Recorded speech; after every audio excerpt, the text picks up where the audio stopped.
웅동학원 일이 왜 벌어졌는가에 대한 설명을 좀 드리고 싶습니다.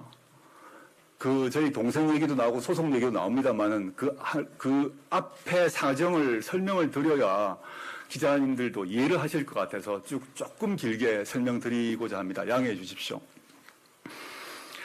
당시에 웅동이라는 곳은 매우 아주 저희 고향이고 저의 선산이 있는 곳입니다. 저희 집성촌이기도 합니다. 조그만 시골 마을입니다.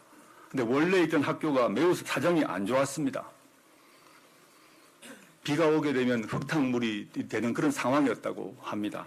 그 상태에서 웅동의 주민들이 학교를 옮겨야겠다는 판단하라고 고향 출신 사람들을 찾아 나서는데 다 거절을 해서 당시에 저희 선친이 재력이 좀 있었기 때문에 저희 선친에게 부탁을 했고 저희 선친이 이제 이사장을 맡게 되었습니다. 들어가서 저희 선친께서 거기서 돈을 빼왔느냐, 통상 말하는 사립학교에서 이사장, 활동비, 차량 제공 하나도 받지 않았습니다. 오히려 저희 선친께서는 자신의 사비를 들어서 각 법정 부담금, 세금 등을 다 냈습니다.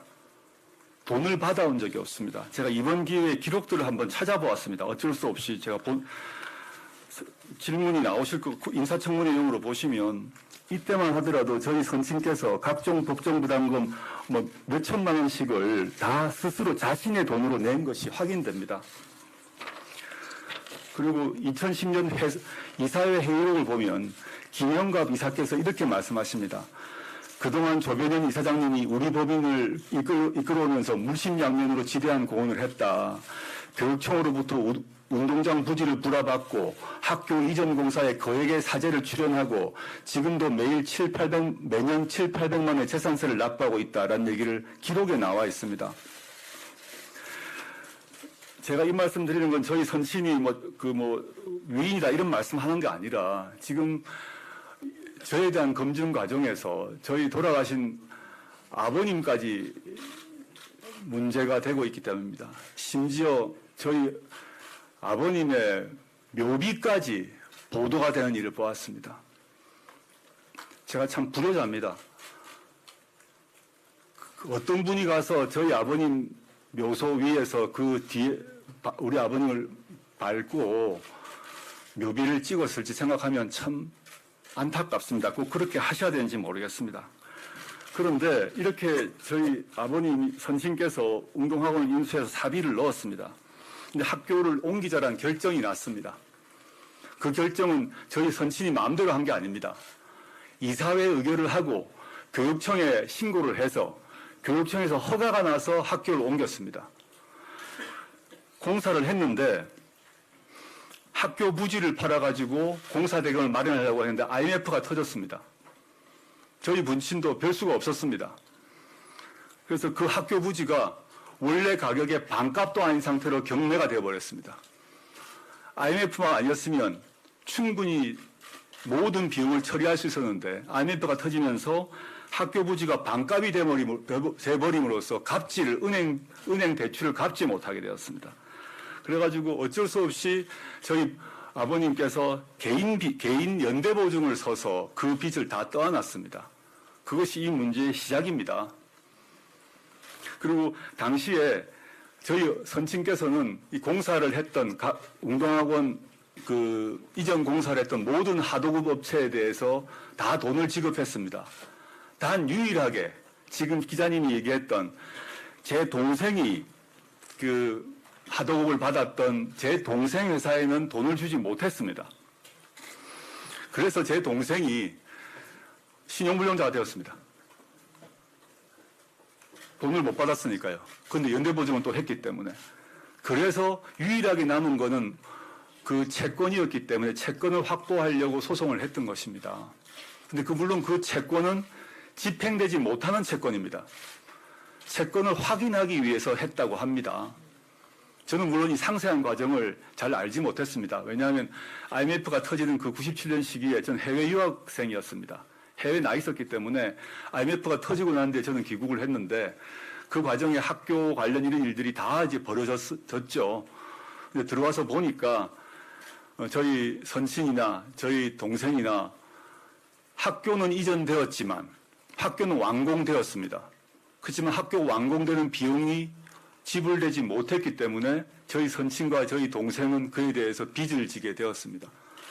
저희 동생은 학교에 대해서 공사 대금에 대한 채권을 가지게 되었지만 본인은 아무것도 남는 게 없게 되었습니다. 그래서 나중에 소송을 통해서 그걸 확인하고자 했던 것이지, 제 동생이 그 채권을 가진 상태에서 학교 재산에 가압류를 한다거나 이런 조치를 한 적이 없습니다. 자신의 채권을 확인하려고 했던 그런 조치였다고 이해해 주시면 좋겠고요. 그 다음에 이제 조금 길었습니다만 기자님이 말씀하셨던 언론 보도가 났던데요. 저희 그 이사회 기록을 저도 이번에 보았더니 저희 동생이 무슨 사무국장이라는 것으로 이제 그 이사회에서 제 동생을 일시적이나마 사무국장으로 선정을 했던 것 같습니다. 이게 무슨 일이냐라고 한번 보았습니다. 기록도 훑어보고 동생한테도 물어보았습니다. 저희 아버님은 돌아가셨기 때문에 물어볼 수가 없죠.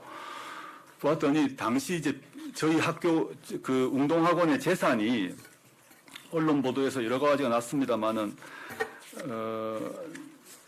현재 이제 노컷 뉴스 보도에 따르게 되면 수익용 기본 재산이 최소 130억에서 200억, 교육용 기본 재산은 60억에서 약 80억 정도라고 합니다.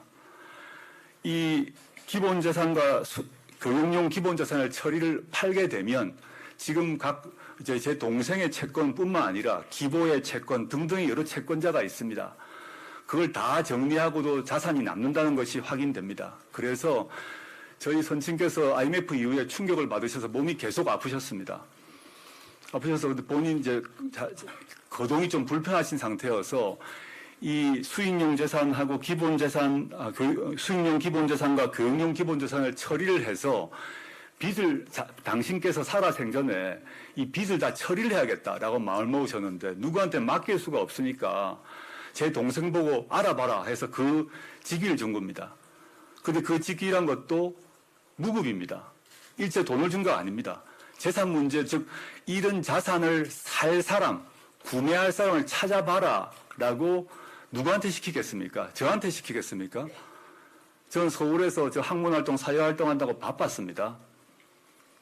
그리고 저희 고향 마을이긴 하지만 웅동학원 이사회에 1년에 한 번 갈까 말까 했습니다. 저희 선친이 너 너무 고향을 안 찾는 거 아니냐. 한 번씩 와서 인사는 해라. 그럼 가서 인사드렸습니다. 그런 상황에서 저희 동생한테 맡겨서 그런 그 직위가 있었습니다만 실제 구매자를 구하지 못했습니다. 구매자를 구하지 못했기 때문에 지금까지 와 있습니다.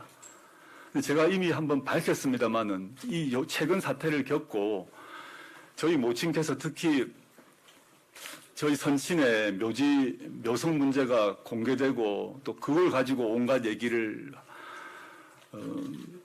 말이 오르는 걸 보고 좀 충격을 받으셔서 다 내려놓겠다고 하셨습니다. 뭐 언론 보도도 났습니다만은 저희 선친께서 이 웅동학원을 인수한 이유는 다른 이유가 아닙니다.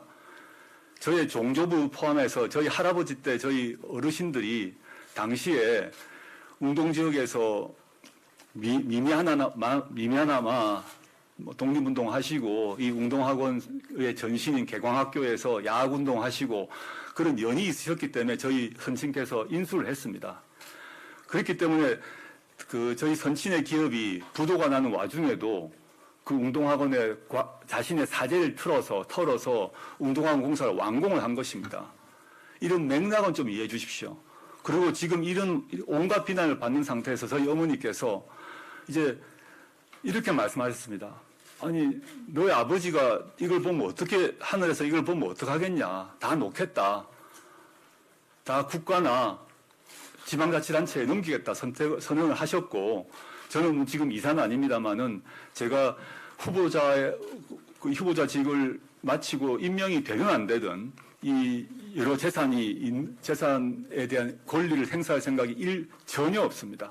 그리고 절차에 따라서 이사회 결의, 교육청 승인 등을 다 거쳐서 이 학원을 관선이사를 파견하든 뭐 어떤 방식이든 간에 법에 따라서 국가와 사회에 돌릴 생각입니다. 네. 좀 길었습니다. 여기